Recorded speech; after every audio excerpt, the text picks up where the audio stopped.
Hi friends, मैं सितेश पाड़ी। Welcome back to logical पैसा। आज हम डिस्कस करेंगे कुछ इंपॉर्टेंट एंड कुछ इंटरेस्टिंग एक इन्वेस्टमेंट स्ट्रैटेजी को लेके या एक कंटिन्यूसली एक अमर्जिंग इन्वेस्टमेंट अपॉर्चुनिटी को लेके, दैट इज रीट्स।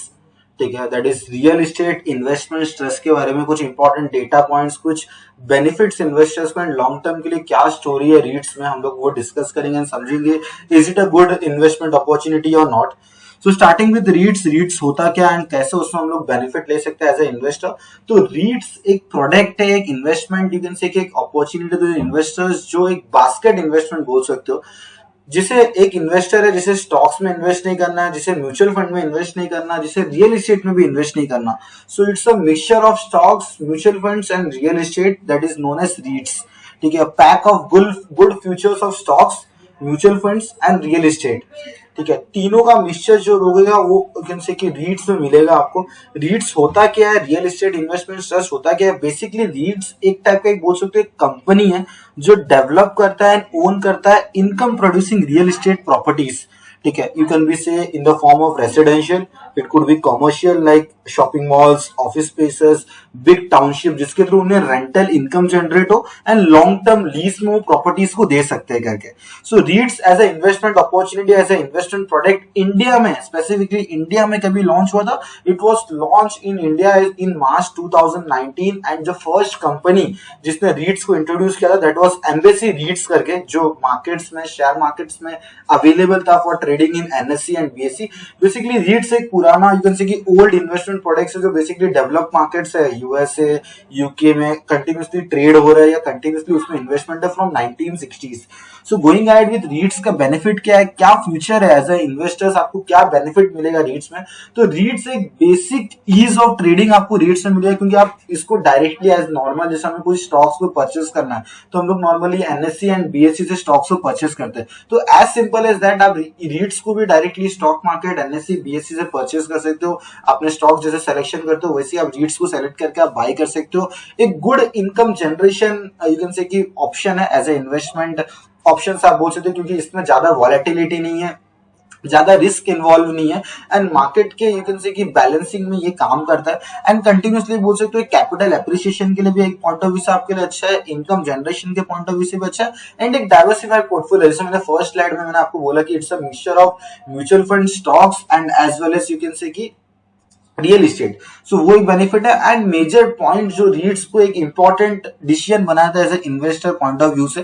तो रीट्स है क्या? As a SEBI guidelines, REITs का जो टोटल इनकम है that is profit after tax है, उनको 90% ऑफ द कैपिटल या जो इन्वेस्टमेंट जो प्रॉफिट वो अर्न कर रहे हैं from all the rental incomes, all the lease income, उनको 90% ऑफ द कैपिटल को, प्रॉफिट को डिस्ट्रीब्यूट करना है to the shareholders in the form of dividend.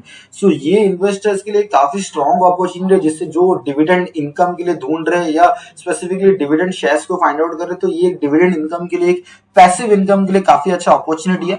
Secondly, कुछ इंपॉर्टेंट यू कैन से कि मैंडेटरी रूल्स है रीट्स के लिए जो एक इन्वेस्टर को प्रोटेक्शन देता।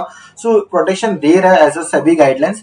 तो रीट्स को 80% ऑफ द उनका जो कैपिटल है या जो पोर्टफोलियो है उनको कमर्शियल प्रॉपर्टीज में इन्वेस्ट करना है, ऑफिस स्पेस में, रिटेल्स में, देन बड़े बड़े टाउनशिप में, जिसके थ्रू उनको कंसिस्टेंटली एक रेंटल इनकम जनरेट हो एंड लीजिंग के थ्रू उनको एक लॉन्ग टर्म में लीजिंग बेनिफिट मिले एंड अंडर कंस्ट्रक्शन में maximum 20% of the capital they can invest it out and majorly उनका 51% of the revenue they should be, it should come from rental income only और long term leases के through वो income generate होना चाहिए। तो as a investor ये आपके लिए एक सेफ्टी है कि मुझे पता है मैं जिसमें इन्वेस्ट कर रहा हूँ उसका जो इनकम जनरेशन है या जो पोर्टफोलियो जो जिसमें वो इन्वेस्ट कर रहा है, जिसके थ्रू वो रिटर्न जनरेट कर रहा है, वो काफी सेफ है, जो मॉडल उन्होंने प्लान किया है काफी सेफ है।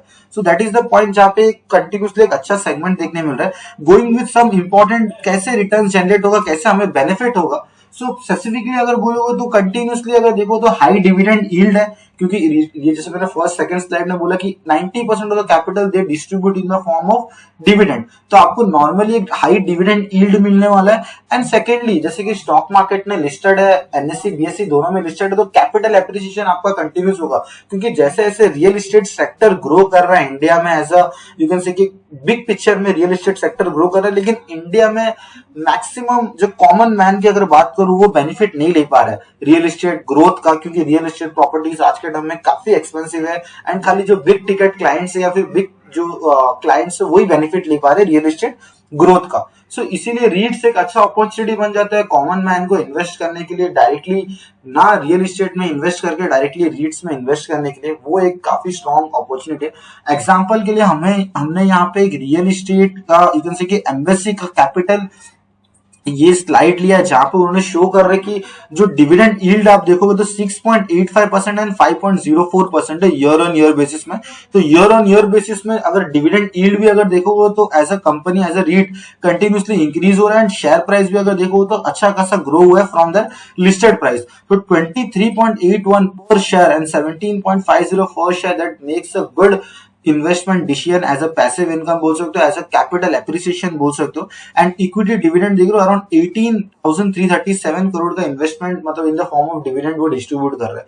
So that makes you can say कि स्पेसिफिकली बोल सकते हो एक डिविडेंड काफी स्ट्रॉन्ग है। एंड रियल एस्टेट सेक्टर को यू कैन से कि एक मैनेजेबल सेक्टर जैसे ऑलवेज स्टॉक मार्केट को जैसे सभी मैनेज कर रहे थे, 2016 के बजट में यू कैन से कि पास हुआ था bill that is known as real estate regulator bill. So ये भी एक ऑर्गेनाइज सेक्टर है जो कंटिन्यूसली मैनेज हो रहा है by a bill. And majorly अगर देखो तो 3 कंपनीज अभी तक जो मार्केट में लिस्टेड है, first of all it was embassy office park जो करेंटली लिस्ट हुआ था इन 2019 एंड शेयर प्राइस अभी करेंटली ट्रेड कर रहा है 345, so that's a good capital appreciation. Second was Mindspace business park जो यू कैन से कि इशू हुआ था 2020 में 275 में एंड करेंटली 305 का करंट मार्केट पर चल रहा है एंड उसका हाईएस्ट था 345 का। एंड रिसेंटली जो यू कैन से कि जो अनाउंस हुआ था या रिलीज हुआ था that was Brookfield Indian real estate जो यू कैन से कि इशू हुआ था 275 एंड करेंटली ट्रेड कर रहा है 270 and the highest was 300। So it in all it makes a good investment decision and REITs are going to be you can say कि next big thing in the investment world. So आपको क्या लगता है ये good opportunity हो सकता है कि नहीं हो सकता है? Please make a comment on it. So thank you for looking to the